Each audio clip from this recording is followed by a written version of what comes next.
Good morning, dear students. Welcome back to another class of Project Management and Software Engineering. അപ്പോൾ നമ്മൾ കഴിഞ്ഞ ക്ലാസ്സിൽ module 3 start ചെയ്തു. Module 3 എന്ന് പറയുന്നത് രണ്ട് സെക്ഷൻസ് ആണ്, കോഡിംഗ് ആൻഡ് ടെസ്റ്റിംഗ് അല്ലെങ്കിൽ ഇംപ്ലിമെന്റേഷൻ ആൻഡ് ടെസ്റ്റിംഗ്. അതിൽ ഇംപ്ലിമെന്റേഷൻ എന്ന് പറയുന്നതാണ് കോഡിംഗ്. നമുക്ക് കിട്ടിയ ഡിസൈനിനെ നമുക്കറിയാവുന്ന ഒരു പ്രോഗ്രാമിംഗ് ലാംഗ്വേജ് ഉപയോഗിച്ച് കോഡ് എഴുതുക എന്നുള്ളതാണ് കോഡിംഗ് എന്ന് പറയുന്ന ഫേസിൽ നമ്മൾ ചെയ്യുന്ന പ്രോസസ്സ് എന്ന് പറയുന്നത്. അപ്പൊ കോഡിങ്ങിലാണ് ആക്ച്വൽ സോഫ്റ്റ്വെയർ നമ്മൾ എന്ത് ചെയ്യുന്നത്, ഡെവലപ്പ് ചെയ്തെടുക്കുന്നത്. അതുകൊണ്ടാണ് അതിനെ ഇംപ്ലിമെന്റേഷൻ എന്ന് പറയുന്നത്. നമുക്ക് ആക്ച്വൽ ഔട്ട്പുട്ട് കിട്ടുന്നത് ശരിക്കും ഏത് ഫേസിലാണ്, കോഡിങ്ങിലാണ്. അതുവരെ അതിന്റെ ഔട്ട്ലൈനും ഡിസൈനും അതെങ്ങനെ വേണം എന്നുള്ളതൊക്കെയാണ് ഡിസൈഡ് ചെയ്യുന്നത്. സോഫ്റ്റ്വെയർ ഉണ്ടായി വരുന്നത് ഏത് പ്രോസസ്സ് കഴിയുമ്പോഴാണ്, കോഡിങ് കഴിയുമ്പോഴാണ്. അപ്പൊ ഈ കോഡിങ്ങിനെയാണ് നമ്മൾ കോഡിങ് ചെയ്യുന്ന ആളെയാണ് പ്രോഗ്രാമേഴ്സ് അല്ലെങ്കിൽ ഡെവലപ്പേഴ്സ് എന്നൊക്കെ വിളിക്കുന്നത്. അപ്പൊ ഈ ഡെവലപ്പേഴ്സ് ഫോളോ ചെയ്യേണ്ട സം സ്റ്റാൻഡേർഡ്സ് ഒക്കെ ഉണ്ട്. അതൊക്കെ നമ്മൾ കഴിഞ്ഞ ക്ലാസ്സിൽ ഡിസ്കസ് ചെയ്തു. That is coding standards. അതേപോലെ നമ്മൾ അവെയർ ആയിക്കേണ്ട സം പ്രോഗ്രാമിംഗ് പ്രിൻസിപ്പിൾസ്, അതിനെ പറ്റിയൊക്കെ നമ്മൾ ഡിസ്കസ് ചെയ്തു. അപ്പൊ ഇന്ന് നമ്മൾ ഡിസ്കസ് ചെയ്യാൻ പോകുന്നത് നമുക്ക് കോഡ് എഴുതുന്ന സമയത്ത് നമുക്ക് ഫോളോ ചെയ്യാവുന്ന ചില മെത്തേഡ്സ് അല്ലെങ്കിൽ ചില പ്രോസസ്സുകളെ കുറിച്ചാണ്. ഓക്കെ, അപ്പൊ നമുക്ക് അതിനെ ജനറലി കോഡിംഗ് മെത്തേഡ്സ് എന്ന് വിളിക്കാം. Some of the coding methods, നമുക്ക് കോഡ് എഴുതുമ്പോൾ ഫോളോ ചെയ്യാവുന്ന ചില രീതികൾ. ഓക്കെ, അപ്പം ഈ കോഡിങ്ങിനെ പറ്റി പറയുന്ന സമയത്ത് അതിൽ ഏറ്റവും ഇമ്പോർട്ടന്റ് ആയിട്ടുള്ള ഒരു പോയിന്റ്, കോഡിംഗ് എപ്പോഴാണ് നമ്മൾ സ്റ്റാർട്ട് ചെയ്യാം. Coding starts when specifications for modules from design is available. ഒരു മൊഡ്യൂളിന്റെ ഡിസൈൻ അതിന്റെ കംപ്ലീറ്റ് സ്പെസിഫിക്കേഷനോട് കൂടി അവൈലബിൾ ആകുമ്പോഴാണ് നമ്മൾ ആ മൊഡ്യൂൾ എന്ത് ചെയ്യുന്നത്, കോഡ് എഴുതുന്നത്. അപ്പൊ നോർമലി ഡിസൈൻ ഫേസ് കംപ്ലീറ്റ് ചെയ്തിട്ടാണ് നെക്സ്റ്റ് ഫേസ് ആയിട്ടാണ് ഏത് ഫേസ് വരുന്നത്, കോഡിംഗ് ഫേസ് വരുന്നത്. അപ്പൊ ഡിസൈൻ ഫേസിൽ എപ്പോഴും നമ്മൾ ഡിസൈൻ ഫേസ് പഠിച്ചപ്പോൾ നമ്മൾ പഠിച്ചു ആ വലിയൊരു പ്രൊജക്റ്റിനെ അതിന്റെ ഫംഗ്ഷനാലിറ്റിന്റെ ബേസിസിൽ ഡിഫറെന്റ് മൊഡ്യൂളുകളാക്കി മാറ്റിയിട്ടുണ്ടാവും, അല്ലെങ്കിൽ സബ് പ്രോഗ്രാംസ് ആക്കി മാറ്റിയിട്ടുണ്ടാവും. അതിൽ ഓരോ സബ് പ്രോഗ്രാംസിനെ നമ്മൾ മൊഡ്യൂൾസ് എന്ന് വിളിക്കും. അപ്പൊ ഒരു മൊഡ്യൂളിൽ തന്നെ ഒന്നിലധികം ഫംഗ്ഷനാലിറ്റീസ് ഉണ്ടാവാം. അപ്പൊ നമ്മൾ ലൈബ്രറി മാനേജ്മെന്റിന്റെ കാര്യങ്ങളൊക്കെ പറഞ്ഞപ്പോൾ അതൊക്കെ ഡിസ്കസ് ചെയ്തതാണ്. ഓക്കെ, അപ്പൊ ഈ ഒരു മൊഡ്യൂളിന്റെ ഡിസൈൻ നോക്കിയിട്ട് നമ്മൾ അത് അതേപോലെ എന്ത് ചെയ്യുക ചെയ്യുന്നത്, അതിന്റെ എല്ലാ ഫംഗ്ഷനാലിറ്റീസും അതേപോലെ ഇംപ്ലിമെന്റ് ചെയ്യാണ് ശരിക്കും കോഡിംഗ് എന്ന് പറയുന്ന ഫേസിൽ ചെയ്യുന്നത്. അങ്ങനെ എല്ലാ മൊഡ്യൂളും കംപ്ലീറ്റ് ചെയ്യുമ്പോഴാണ് കോഡിംഗ് അത്, എന്നിട്ട് അതിനുശേഷം അത് ഇന്റഗ്രേറ്റ് ചെയ്തിട്ട് റൺ ചെയ്യുമ്പോഴാണ് കോഡിംഗ് എന്താവുന്നത്, കംപ്ലീറ്റ് ആവുന്നത്. അപ്പൊ ഇത് എല്ലാ മൊഡ്യൂളും ഒരു ഡെവലപ്പർ തന്നെ ഡെവലപ്പ് ചെയ്തോളണമെന്നില്ല. ഡിഫറെന്റ് മൊഡ്യൂൾസ് ഡിഫറെന്റ് ഡെവലപ്പേഴ്സിന് എന്ത് ചെയ്യാൻ പറ്റും, ഡെവലപ്പ് ചെയ്യാൻ പറ്റും. ഓക്കെ, അപ്പൊ usually modules are assign to programmers for coding. അപ്പോൾ പ്രോഗ്രാമേഴ്സിന് ഡെവലപ്പേഴ്സിന് എന്താണ് അസൈൻ ചെയ്യുന്നത്, മൊഡ്യൂൾസ് ആണ് യൂഷ്വലി അസൈൻ ചെയ്ത് കൊടുക്കുന്നത്. ടോപ്പ് ഡൗൺ ഡെവലപ്മെന്റ് അപ്രോച്ച് ആണെങ്കിൽ ഇപ്പൊ നിങ്ങൾ മനസ്സിലാക്കേണ്ടത്, നമുക്ക് പ്രോഗ്രാമിംഗിൽ ഫോളോ ചെയ്യാവുന്ന രണ്ട് ടൈപ്പ് ഓഫ് ഡെവലപ്മെന്റ് അപ്രോച്ചുകളാണ് ഈ ടോപ്പ് ഡൗണും ബോട്ടം അപ്പും. അപ്പൊ ഏതാണോ നമ്മളെ ഡിസൈൻ അതിനെ ബേസ് ചെയ്തിട്ടാണ് ഈ ടോപ്പ് ഡൗണും ബോട്ടം അപ്പും വരുന്നത്. അപ്പൊ ടോപ്പ് ഡൗൺ ഡിസൈൻ ആണെങ്കിൽ ആദ്യം മുകളിലുള്ള ഹയർ മൊഡ്യൂൾ ആദ്യം എന്ത് ചെയ്യും, ഇംപ്ലിമെന്റ് ചെയ്യും. ബോട്ടം അപ്പ് ആണെങ്കിൽ lower levels of module implement ചെയ്യും. ഓക്കെ, ആ ഒരു രീതിയിലാണ് അത് വർക്ക് ചെയ്യുന്നത്. അപ്പം ഈ രീതിയിൽ ഒരു ഡെവലപ്പർ ചോയ്സ് ആണ്, എങ്ങനെ വേണമെങ്കിലും എന്ത് ചെയ്യാം, കോഡ് എഴുതാം. അല്ലെങ്കിൽ ആ ഒരു ഓർഗനൈസേഷൻ എന്താണോ ഫോളോ ചെയ്യുന്നത് ആ ഒരു രീതിയിൽ ഡെവലപ്പർക്ക് കോഡ് എഴുതാൻ സാധിക്കും. ഓക്കെ, അപ്പൊ ഈ കോഡിങ്ങിലേക്ക് കടക്കുന്ന സമയത്ത് ഡെവലപ്പറിന് കുറെ ഡിഫറെന്റ് പ്രോസസ്സുകൾ എന്ത് ചെയ്യാം, ഫോളോ ചെയ്യാം. Okay, for coding developers use different processes. ആ പ്രോസസ്സുകൾ ഏതൊക്കെയാണെന്നുള്ളതാണ് നമ്മൾ ഡിസ്കസ് ചെയ്യുന്നത്. ഓക്കെ, അതിൽ ഒരു പ്രോസസ്സാണ് നമ്മൾ ഫസ്റ്റ് നേരത്തെ പറഞ്ഞ ഇൻക്രിമെന്റലി ഡെവലപ്പിംഗ് കോഡ്. കോഡ് ഇൻക്രിമെന്റലി ഡെവലപ്പ് ചെയ്യാം. ഇത് സാധാരണ നമ്മൾ ഫോളോ ചെയ്യുന്ന ഒരു മെത്തേഡാണ് ഇൻക്രിമെന്റലി ഡെവലപ്പിംഗ് കോഡ് അല്ലെങ്കിൽ ഇൻക്രിമെന്റൽ ഡെവലപ്മെന്റ് പ്രോസസ് എന്ന് പറയുന്നത്. ഇൻക്രിമെന്റൽ എന്നുള്ള വേർഡിന്റെ അർത്ഥം നിങ്ങൾക്ക് ആലോചിച്ചാൽ തന്നെ അറിയാം, ഇങ്ങനെ കൂടിക്കൂടി വരിക, ഇൻക്രീസ് ചെയ്യുക അല്ലെ. അപ്പോൾ അതിൽ നമ്മൾ ഫോളോ ചെയ്യുന്ന രീതി എന്ന് പറയുന്നത്, അല്ലെങ്കിൽ ഇൻക്രിമെന്റൽ മോഡലിൽ ഒരു പ്രോഗ്രാം ഡെവലപ്പ് ചെയ്യുന്ന സമയത്ത് ഏറ്റവും ഇമ്പോർട്ടന്റ് ആയിട്ട് വരുന്ന ഒരു ഫംഗ്ഷനാലിറ്റി എന്ത് ചെയ്യും, write the code for a part of functionality then test it and fix it then proceed. അപ്പൊ ആ മൊഡ്യൂളിൽ തന്നെ ഇപ്പൊ നിങ്ങൾ മനസ്സിലാക്കേണ്ടത്, ഒരു മൊഡ്യൂളിൽ തന്നെ ഒന്നിലധികം ഫംഗ്ഷനാലിറ്റീസ് ഉണ്ടാവും, നമ്പർ ഓഫ് ഫംഗ്ഷനാലിറ്റീസ് ഉണ്ടാവും. അപ്പൊ അതിൽ ഏറ്റവും ആദ്യം ഒരു ഫംഗ്ഷനാലിറ്റി എഴുതും, അത് പ്രോപ്പർ ആയിട്ട് വർക്ക് ചെയ്യുന്നുണ്ടോ നോക്കും. അതിനകത്ത് എന്തെങ്കിലും എറർ ഉണ്ടെങ്കിൽ അത് ചെക്ക് ചെയ്യും. അത് കംപ്ലീറ്റ് ചെയ്തതിന് ശേഷം അടുത്ത ഫംഗ്ഷനാലിറ്റി എഴുതും. ഓക്കെ, അപ്പൊ ഇപ്പൊ നിങ്ങൾ ഫംഗ്ഷൻ 1 ആദ്യം എഴുതിയെന്ന് വിചാരിച്ചോ, ദെൻ ഇത് കംപ്ലീറ്റ് ചെയ്ത് ഫുൾഫിൽ ചെയ്തതിന് ശേഷം ദെൻ അടുത്ത ഫംഗ്ഷൻ 2 എഴുതും. ഇതൊക്കെ ഒരു മൊഡ്യൂളിന്റെ ഭാഗമാണ്. ദെൻ ഫംഗ്ഷൻ 3 എഴുതും. ഇങ്ങനെ ആ ഒരു മൊഡ്യൂള് കംപ്ലീറ്റ് ചെയ്യും. എല്ലാ സ്പെസിഫിക്കേഷനും എല്ലാ റിക്വയർമെന്റ്സും സാറ്റിസ്ഫൈ ചെയ്യുന്നവരെ ആ മൊഡ്യൂള് കംപ്ലീറ്റ് ചെയ്യുന്നതിനാണ് നമ്മൾ എന്ത് പറയുന്നത്, ഇൻക്രിമെന്റലി ഡെവലപ്മെന്റ് കോഡ് എന്ന് പറയുന്നത്. ഓക്കെ, ക്ലിയർ ആയി ഉണ്ടാവും എന്ന് വിചാരിക്കുന്നു. അപ്പൊ ബേസിക് പ്രോസസ് എന്ന് പറയുന്നത് write code for the module, unit test, fix the bugs. നമ്മൾ നോർമലി ചെയ്യുന്നത് ഒരു മൊഡ്യൂളിന് വേണ്ടി കോഡ് എഴുതുന്നു, അത് ടെസ്റ്റ് ചെയ്യുന്നു, അതിൽ എന്തെങ്കിലും എറർ ഉണ്ടെങ്കിൽ അത് ഫിക്സ് ചെയ്യുന്നു. അപ്പൊ ഇത് ചെയ്യാൻ വേണ്ടിയിട്ട് ഏറ്റവും ബെറ്റർ ആയിട്ടുള്ള ഒരു വേ ആണ് ഇൻക്രിമെന്റലി ഡെവലപ്പ് ചെയ്യാന്നുള്ളത്. അതായത് എല്ലാ ഫംഗ്ഷനും കൂടെ ഒരുമിച്ച് അങ്ങോട്ടും ഇങ്ങോട്ടും എഴുതുന്നതിന് പകരം ഒരു ഫംഗ്ഷൻ എഴുതുക, അത് പ്രോപ്പറായിട്ട് ടെസ്റ്റ് ചെയ്ത് അത് പ്രോപ്പറായിട്ട് വർക്ക് ചെയ്തതിന് ശേഷം അടുത്ത ഫംഗ്ഷനാലിറ്റി അതിനോടുകൂടെ ആഡ് ചെയ്യുക, അതും ടെസ്റ്റ് ചെയ്ത് അത് വർക്ക് ചെയ്തതിന് ശേഷം നെക്സ്റ്റ് ഫംഗ്ഷനാലിറ്റി അതിനോടുകൂടെ ആഡ് ചെയ്യുക. അപ്പൊ നമുക്ക് എന്താണ് ഫൈനൽ ഔട്ട്പുട്ട് എന്ന് പറയുന്നത് വളരെ കറക്റ്റ് ആയിട്ട് കിട്ടും. എറേഴ്സ് കറക്റ്റ് ചെയ്യാൻ എളുപ്പമായിരിക്കും അല്ലെ. ഒന്നായിട്ട് എല്ലാ ഫംഗ്ഷനും ഒരുമിച്ച് എഴുതിയിട്ട് നമ്മൾ അതിലെന്തെങ്കിലും എറർ ഉണ്ടോ നോക്കുന്നതിനേക്കാൾ എളുപ്പമാണ് കുറച്ച് ഫംഗ്ഷൻ ഭാഗങ്ങളായിട്ട് എഴുതിയിട്ട് എറർ ഉണ്ടോ എന്ന് ചെക്ക് ചെയ്യുന്നത്. ആ ഒരു മെത്തേഡിനാണ് നമ്മൾ എന്ത് പറയുന്നത്, ഇൻക്രിമെന്റൽ കോഡിംഗ് പ്രോസസ് എന്ന് പറയുന്നത്. ഓക്കെ, ക്ലിയർ ആയിട്ടുണ്ടാവും എന്ന് വിചാരിക്കുന്നു. അപ്പൊ അത് മനസ്സിലാവാൻ വേണ്ടിയിട്ട് അതിന്റെ ഒരു ഫ്ലോ ചാർട്ട് ഉണ്ട്. അപ്പൊ ഇതൊന്ന് നിങ്ങൾ നോക്കുക. ഫ്ലോ ചാർട്ട് നോക്കി അത് നിങ്ങൾക്ക് കറക്റ്റ് ആയിട്ട് മനസ്സിലാവും എങ്ങനെയാണ് ഇംപ്ലിമെന്റലി ഡെവലപ്പ് ചെയ്യുന്നത്. അപ്പൊ ഈ ഫ്ലോ ചാർട്ടിലേക്ക് നമുക്ക് ഒരു മൊഡ്യൂള് കോഡ് എഴുതുന്ന സമയത്ത് നമുക്ക് കിട്ടുന്നത് ആ specification of the module. Specification of the module എന്ന് പറഞ്ഞാൽ ആ മൊഡ്യൂളിൽ എന്തൊക്കെ കാര്യങ്ങളുണ്ട്, എന്തൊക്കെ ഫംഗ്ഷനാലിറ്റീസ് ആണുള്ളത്, എന്തൊക്കെ ഇൻപുട്ടുകളാണുള്ളത്, എന്തൊക്കെ ഔട്ട്പുട്ടുകളാണുള്ളത്, ഗ്ലോബൽ വേരിയബിൾസ് ഉണ്ടോ, എക്സ്റ്റേണൽ കാര്യങ്ങളുണ്ടോ, ഇതെല്ലാം ഉള്ളതിനെയാണ് നമ്മൾ ജനറലി അതിന്റെ എന്തെന്ന് പറയുന്നത് സ്പെസിഫിക്കേഷൻ എന്ന് പറയുന്നത്. അതിന്റെ എന്തിനകത്തുണ്ടാവും, SRS ഡോക്യുമെന്റിനകത്ത് പ്രോപ്പർ ആയിട്ടുണ്ടാവും. ഓക്കെ, അതിനുശേഷം സം ഫംഗ്ഷനാലിറ്റീസ് ഇംപ്ലിമെന്റ് ചെയ്യാനുള്ള കോഡ് എഴുതുക. Write some code to implement some functionality. ഒന്നോ രണ്ടോ ഫംഗ്ഷനാലിറ്റി ഇംപ്ലിമെന്റ് ചെയ്യാനുള്ള കോഡ് എഴുതുക. എന്നിട്ട് എന്ത് ചെയ്യുക, enhanced script for the testing new functionality. ഈ ഒരു നമ്മൾ പുതുതായിട്ട് എഴുതിയ ഫംഗ്ഷനാലിറ്റി ടെസ്റ്റ് ചെയ്യാൻ വേണ്ടിയിട്ടുള്ള ടെസ്റ്റ് സ്ക്രിപ്റ്റുകൾ ഉണ്ടാക്കുക.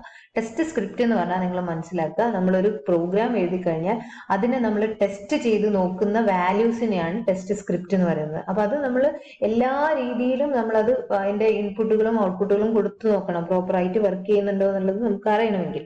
അതിനെയാണ് നമ്മൾ ജനറലി ടെസ്റ്റ് സ്ക്രിപ്റ്റ് എന്ന് പറയുന്നത്. ഓക്കെ, അപ്പൊ ആ ടെസ്റ്റ് സ്ക്രിപ്റ്റ് വെച്ചിട്ട് എന്ത് ചെയ്യുക, ഈ നമ്മൾ എഴുതിയ ഈ ഒരു ഫംഗ്ഷനാലിറ്റിനെ, ഈ ഒരു കോഡിനെ എന്ത് ചെയ്ത് നോക്കുക, റൺ ചെയ്ത് നോക്കുക. ഓക്കെ, റൺ ചെയ്യുന്ന സമയത്ത് അവിടെ എറേഴ്സ് ഉണ്ടെങ്കിൽ അത് വിസിബിൾ ആവും. എറേഴ്സ് ഉണ്ടെങ്കിൽ അതിന് എന്ത് ചെയ്യണം, വെറുതെ എറേഴ്സ് അവിടെ വെച്ച് അടുത്ത കോഡ് എഴുതിയാൽ മതിയോ? ഇല്ല, അതിനെ കറക്റ്റ് ചെയ്യണം, വീണ്ടും എന്ത് ചെയ്യണം, ടെസ്റ്റ് ചെയ്യണം, വീണ്ടും എന്ത് ചെയ്യണം, നെക്സ്റ്റ് ആയിട്ട് വീണ്ടും എന്ത് ചെയ്യണം, എറർ ഉണ്ടോ നോക്കണം, വീണ്ടും ഇതേ പ്രോസസ്സിനെ റിപ്പീറ്റ് ചെയ്യണം. എന്താവുന്നത് വരെ, ഈ എഴുതിയ കാര്യങ്ങളിൽ എറർ ഫ്രീ ആവുന്നത് വരെ, ആൻസർ കറക്റ്റ് ആയിട്ട് കിട്ടുന്നത് വരെ. അങ്ങനെ എല്ലാ സ്പെസിഫിക്കേഷനും കംപ്ലീറ്റ് ആയാൽ വീണ്ടും എന്ത് ചെയ്യുക, കംപ്ലീറ്റ് ആയിട്ടില്ലെങ്കിൽ വീണ്ടും അടുത്ത ഫംഗ്ഷനാലിറ്റി ആഡ് ചെയ്യുക, വീണ്ടും എന്ത് ചെയ്യുക, ഇതേ പ്രോസസ്സ് ഇങ്ങനെ റിപ്പീറ്റ് ചെയ്യുക. ഓക്കെ, ഏതുവരെ എല്ലാ സ്പെസിഫിക് ആ മൊഡ്യൂളിൽ പറഞ്ഞിരിക്കുന്ന എല്ലാ കാര്യങ്ങളും ചെയ്യുന്നത് വരെ ഈ ഒരു പ്രോസസ്സ് നമ്മൾ എന്ത് ചെയ്യുക, റിപ്പീറ്റ് ചെയ്യുക. ഇതിനെയാണ് നമ്മൾ ഇൻക്രിമെന്റലി ഡെവലപ്പിംഗ് കോഡ് എന്ന് പറയുന്നത്. അപ്പൊ ഈ ഫ്ലോ ചാർട്ട് നോക്കിയാൽ നിങ്ങൾക്ക് മനസ്സിലായിട്ടുണ്ടാവും വിചാരിക്കുന്നു. അപ്പൊ നമ്മൾ ആദ്യം ആ മൊഡ്യൂളിൽ എന്തൊക്കെയാ ചെയ്യേണ്ടത് എന്നുള്ള കാര്യങ്ങൾ ഇതിനകത്ത് ഉണ്ടാവും, സ്പെസിഫിക്കേഷൻ ഓഫ് ദ മൊഡ്യൂളിൽ ഉണ്ടാവും. എന്നിട്ട് കുറച്ച് ഫംഗ്ഷനാലിറ്റീസ് നമ്മൾ എഴുതുന്നു, അതിന് വേണ്ട ടെസ്റ്റ് ചെയ്യാനുള്ള ഡാറ്റാസ് നമ്മൾ വെച്ചിട്ട് അതിനെ എന്ത് ചെയ്യുന്നു, ടെസ്റ്റ് ചെയ്യുന്നു. എറർ ഉണ്ടെങ്കിൽ അത് കറക്റ്റ് ചെയ്തിട്ട് വീണ്ടും ടെസ്റ്റ് ചെയ്യുന്നു, വീണ്ടും എറർ ഉണ്ടെങ്കിൽ വീണ്ടും കറക്റ്റ് ചെയ്ത് ടെസ്റ്റ് ചെയ്യുന്നു. അങ്ങനെ ആ മൊഡ്യൂളിന്റെ എല്ലാ സ്പെസിഫിക്കേഷനും കവർ ചെയ്തോ നോക്കുന്നു. കവർ ചെയ്തിട്ടില്ലെങ്കിൽ അടുത്ത ഫംഗ്ഷനാലിറ്റി ആഡ് ചെയ്യുന്നു, വീണ്ടും ഇതേ പ്രോസസ് റിപ്പീറ്റ് ചെയ്യുന്നു, അടുത്ത ഫംഗ്ഷനാലിറ്റി ആഡ് ചെയ്യുന്നു. അങ്ങനെ ഇൻക്രിമെന്റ് ചെയ്തുകൊണ്ടിരിക്കും. അങ്ങനെ ആ മൊഡ്യൂൾ കംപ്ലീറ്റ് ആയിട്ടും എഴുതി ടെസ്റ്റ് ചെയ്ത് എറർ എല്ലാം ഫ്രീ ആയതിനു ശേഷം ആണ് ആ ഒരു മൊഡ്യൂൾ കംപ്ലീറ്റ് ആവുന്നത്, അതിൽ നിന്ന് എക്സിറ്റ് ആവുന്നത്. ഈ ഒരു പ്രോസസ്സിനെയാണ് ഇൻക്രിമെന്റലി ഡെവലപ്പിംഗ് കോഡ് എന്ന് പറയുന്നത്. ഓക്കെ, നോർമലി നമ്മൾ ചെയ്യുന്ന ഒരു പ്രോസസ്സാണ്. നിങ്ങൾക്ക് കൺഫ്യൂഷൻ ഒന്നും ഉണ്ടാവില്ല. ചെറിയ ഭാഗം എഴുതുക, അത് കംപ്ലീറ്റ് ആയിട്ട് ചെക്ക് ചെയ്ത് നോക്കുക, ഓക്കെ ആണെങ്കിൽ നെക്സ്റ്റ് പോർഷൻ എഴുതുക, അത് ചെക്ക് ചെയ്ത് നോക്കുക, ഓക്കെ ആണെങ്കിൽ നെക്സ്റ്റ് പോർഷൻ എഴുതുക, അങ്ങനെ ആ മൊഡ്യൂൾ കംപ്ലീറ്റ് ചെയ്യുക. ഇതിനെയാണ് നമ്മൾ ഇൻക്രിമെന്റലി ഡെവലപ്പിംഗ് കോഡ് എന്ന് പറയുന്നത്. ഓക്കെ, അപ്പൊ ഈ ഇൻക്രിമെന്റലി ഡെവലപ്പിംഗിൽ വരുന്ന മറ്റൊരു അപ്രോച്ചാണ് ടെസ്റ്റ് ഡ്രിവൺ പ്രോഗ്രാമിംഗ് എന്ന് പറയുന്നത്. അപ്പൊ നെക്സ്റ്റ് നമ്മൾ നോക്കുന്നത് TDD. ഇത് എക്സാമിന് നിങ്ങൾക്ക് ചോദിക്കാവുന്നതാണ്, ഇങ്ങനെ തന്നെ കാണാം. What is TDD? അപ്പൊ TDD എന്ന് കണ്ടാൽ നിങ്ങൾ മനസ്സിലാക്കുക, ഇറ്റ്സ് ടെസ്റ്റ് ഡ്രിവൺ ഡെവലപ്മെന്റ്. ഇതിന്റെ ഒരു പ്രത്യേകത എന്ന് പറഞ്ഞാല് ഇത് എന്താ പറയാ, നേരത്തെ നമ്മൾ പഠിച്ചതിനുള്ള വ്യത്യാസം ആക്ടിവിറ്റീസിന്റെ ഓർഡറിനെ ഒന്ന് ചേഞ്ച് ചെയ്യും. നേരത്തെ ഫ്ലോ ചാർട്ടിൽ നമ്മൾ പഠിച്ചത് ഫസ്റ്റ് എന്താ നമ്മൾ പഠിച്ചത്, ജസ്റ്റ് സ്പെസിഫിക്കേഷൻ കിട്ടിക്കഴിഞ്ഞാൽ ആദ്യം കോഡ് എഴുതും, അതിനുശേഷം ടെസ്റ്റ് ചെയ്യും. ടെസ്റ്റ് ഡ്രിവൺ ഡെവലപ്മെന്റിൽ ഫസ്റ്റ് ഉണ്ടാക്കുക എന്ന് പറയുന്നത് ടെസ്റ്റ് സ്ക്രിപ്റ്റ് ആണ്. എന്തൊക്കെ വാല്യൂസ് വെച്ചാണോ ടെസ്റ്റ് ചെയ്യേണ്ടത് അതിനെയാണ് നമ്മൾ ടെസ്റ്റ് സ്ക്രിപ്റ്റ് എന്ന് പറയുന്നത്. ഇപ്പൊ 2 നമ്പേഴ്സ് ആഡ് ചെയ്യാനുള്ളതാണെങ്കിൽ നമ്മൾ ടെസ്റ്റ് ചെയ്യുമ്പോൾ അതിൽ 2 ഇന്റീജർ നമ്പേഴ്സ് കൊടുത്തു നോക്കും, 2 ഫ്ലോട്ടിംഗ് പോയിന്റ് നമ്പേഴ്സ് കൊടുത്തു നോക്കാം, വേണമെങ്കിൽ 2 സ്ട്രിങ് വെച്ചാൽ എന്ത് വരും നോക്കാം, അല്ലേ? അപ്പൊ ഈ രീതിയിൽ അപ്പൊ ആ വാല്യൂസിനൊക്കെയാണ് നമ്മൾ അതിന്റെ എന്തെന്ന് പറയുന്നത്, ടെസ്റ്റ് സ്ക്രിപ്റ്റ് എന്ന് പറയുന്നത്. അപ്പൊ ടെസ്റ്റ് ഡ്രിവൺ അപ്രോച്ചിൽ ആദ്യം ഈ ടെസ്റ്റ് ചെയ്യേണ്ട വാല്യൂസ് നമ്മൾ ആദ്യം കണ്ടുവെക്കും, അതായത് ആദ്യം ക്രിയേറ്റ് ചെയ്യും. അതിനുശേഷം അതിനെ ബേസ് ചെയ്തിട്ട് നമ്മൾ കോഡ് എഴുതും. അതായത് ആ ടെസ്റ്റ് സ്ക്രിപ്റ്റ് പാസ്സാവുന്ന രീതിയിൽ നമ്മൾ എന്ത് ചെയ്ത് തുടങ്ങും, കോഡ് ഡെവലപ്പ് ചെയ്ത് തുടങ്ങും. അത് ഇൻക്രിമെന്റലി തന്നെയാണ് ചെയ്യുന്നത്. നേരത്തെ നമ്മൾ പറഞ്ഞ പോലെ കുറച്ച് പോർഷൻ ആദ്യം എഴുതി, ദെൻ അത് ചെക്ക് ചെയ്തു, നെക്സ്റ്റ് പോർഷൻ എഴുതി, അത് ചെക്ക് ചെയ്തു. ഈ ഒരു അപ്രോച്ച് തന്നെയാണ് അതിലും ഫോളോ ചെയ്യുന്നത്. പക്ഷേ കോഡ് എഴുതിയിട്ട് ടെസ്റ്റ് സ്ക്രിപ്റ്റ് ഉണ്ടാക്കുന്നതിന് പകരം ഫസ്റ്റ് ടെസ്റ്റ് സ്ക്രിപ്റ്റ് ഉണ്ടാക്കിയതിന് ശേഷം എന്തെഴുതും, കോഡ് എഴുതും. അതാണ് തമ്മിലുള്ള ഡിഫറൻസ്. അതൊരു ന്യൂ അപ്രോച്ച് ആണ്. ആൻഡ് ഈസ് പാർട്ട് ഓഫ് നമ്മൾ നേരത്തെ പഠിച്ചതിന്റെ അജൈൽ മോഡൽ എക്സ്ട്രീം പ്രോഗ്രാമിംഗ് എന്ന് പറഞ്ഞിട്ട്. അപ്പൊ എക്സ്ട്രീം പ്രോഗ്രാമിംഗിലൊക്കെ യൂസ് ചെയ്യുന്ന ഒരു ടെക്നിക്കാണ് ടെസ്റ്റ് ഡ്രിവൺ ഡെവലപ്മെന്റ് എന്ന് പറയുന്നത്. അപ്പം ഇതിൽ എന്താ പ്രത്യേകത എന്ന് പറഞ്ഞാൽ, you write just enough code to pass the test. ആ ടെസ്റ്റ് നമ്മൾ ഉണ്ടാക്കി വെച്ച ടെസ്റ്റ് കേസസ് ഉണ്ട്, അല്ലെങ്കിൽ ടെസ്റ്റ് സ്ക്രിപ്റ്റ് ഉണ്ട്, അത് പാസ്സാവാനുള്ള രീതിയിലാണ് നമ്മൾ എന്ത് എഴുതുന്നത്, കോഡ് എഴുതുന്നത്. അപ്പൊ code always, that is code always in synchronise with the test and gets tested by the test cases. അപ്പൊ ആ ടെസ്റ്റുമായിട്ട് അതെന്തായിരിക്കും, സിൻക്രണൈസ് ആയിരിക്കും. പിന്നെ റൺ ചെയ്ത് നോക്കുന്ന സമയത്ത് നമുക്ക് പ്രോപ്പർ ആയിട്ട് ഔട്ട്പുട്ട് കിട്ടും. കാര്യം എന്താണ്, നമ്മൾ ഓൾറെഡി അതിനെ ബേസ് ചെയ്തിട്ടാണ് എന്ത് എഴുതിയത്, കോഡ് എഴുതിയത്. Responsibility to ensure that functionalities there is on test cases, not കോഡിങ്ങിനേക്കാളും അത് എന്താ പറയാ, ഫംഗ്ഷനാലിറ്റീസ് എൻഷുർ ചെയ്യാനുള്ള റെസ്പോൺസിബിലിറ്റി നമ്മൾ ഉണ്ടാക്കുന്ന ടെസ്റ്റ് കേസസിനാണ്. അപ്പൊ എത്രത്തോളം നമ്മൾ ടെസ്റ്റ് കേസസ് പ്രോപ്പർ ആയിട്ട് ഉണ്ടാക്കുന്നു അത്രത്തോളം കോഡിങ് എന്തായിരിക്കും, കറക്റ്റ് ആയിരിക്കും. അതാണ് ഇതിന്റെ ഒരു പ്രത്യേകത. അതുകൊണ്ട് തന്നെ ഇതിന്റെ എഫിഷ്യൻസി നമുക്ക് അത്രത്തോളം എഷ്യൂർ ചെയ്യാൻ പറ്റില്ല. കാരണം ടെസ്റ്റ് കേസ് തെറ്റിപ്പോയാൽ, അതിൽ എന്തെങ്കിലും മിസ്റ്റേക്ക് വന്നാൽ അത് കോഡിങ്ങിനെ എഫക്ട് ചെയ്യും. ഇതിന്റെ ഒരു ഇതെന്താന്ന് വെച്ചാല്, കോഡ് എങ്ങനെ എഴുതുന്നതിനപ്പുറം ടെസ്റ്റ് കേസ് എങ്ങനെ ഉണ്ടാക്കുന്നു എന്നുള്ളത് കുറച്ചും കൂടെ എൻഷുർ ചെയ്യാൻ വേണ്ടിയിട്ട് ഇത് ഹെൽപ്പ് ചെയ്യും. അതേപോലെ തന്നെ യൂസർ ഇന്റർഫേസ് ഒക്കെ സ്പെസിഫൈ ചെയ്യാൻ വേണ്ടിയിട്ട്, വാലിഡേറ്റ് ചെയ്യാനൊക്കെ കുറച്ചും കൂടെ ഹെൽപ്ഫുൾ ആയിട്ട് ചെയ്യാവുന്ന ഒരു മെത്തേഡാണ് ഈ ടെസ്റ്റ് ഡ്രിവൺ അപ്രോച്ച് എന്ന് പറയുന്നത്. അപ്പൊ നിങ്ങൾ ബേസിക്കലി മനസ്സിലാക്കുക, TDD എന്ന് പറയുന്നത് ഒരു ഇൻക്രിമെന്റലി ഡെവലപ്പിംഗ് കോഡിംഗ് അപ്രോച്ച് ആണ്. ഇത് നേരത്തെ നമ്മൾ പഠിച്ചതിനുള്ള വ്യത്യാസം, ആദ്യം ടെസ്റ്റ് കോഡ് എഴുതിയിട്ട് ടെസ്റ്റ് സ്ക്രിപ്റ്റ് ഉണ്ടാക്കുന്നതിന് പകരം ആദ്യം ടെസ്റ്റ് സ്ക്രിപ്റ്റ് ഉണ്ടാക്കിയിട്ട് പിന്നെ അതിനെ ബേസ് ചെയ്തിട്ട് നമ്മൾ എന്ത് ചെയ്യും, കോഡ് എഴുതും. ഇൻക്രിമെന്റലി മോഡൽ തന്നെയാണ്. എന്താണ്, ഇപ്പോൾ ആ കോഡ് പാസ്സാവാനല്ല, കോഡ് സക്സസ്ഫുൾ ആവാനല്ല, സോറി, ആ ടെസ്റ്റ് കേസ് സക്സസ്ഫുൾ ആവാനുള്ള രീതിയിലാണ് നമ്മൾ ഇതിൽ എന്ത് എഴുതുന്നത്, കോഡ് എഴുതുന്നത്. അപ്പൊ അതിന്റെ ഒരു ഫ്ലോ ചാർട്ടും കൂടെ ഉണ്ട്, നേരത്തെ നമ്മൾ പഠിച്ചതിന് സിമിലർ തന്നെയാണ്. ഞാനൊന്ന് കാണിക്കാം. അതാണ് അതിന്റെ flow chart. Write and add the test script for some parts of functionalities.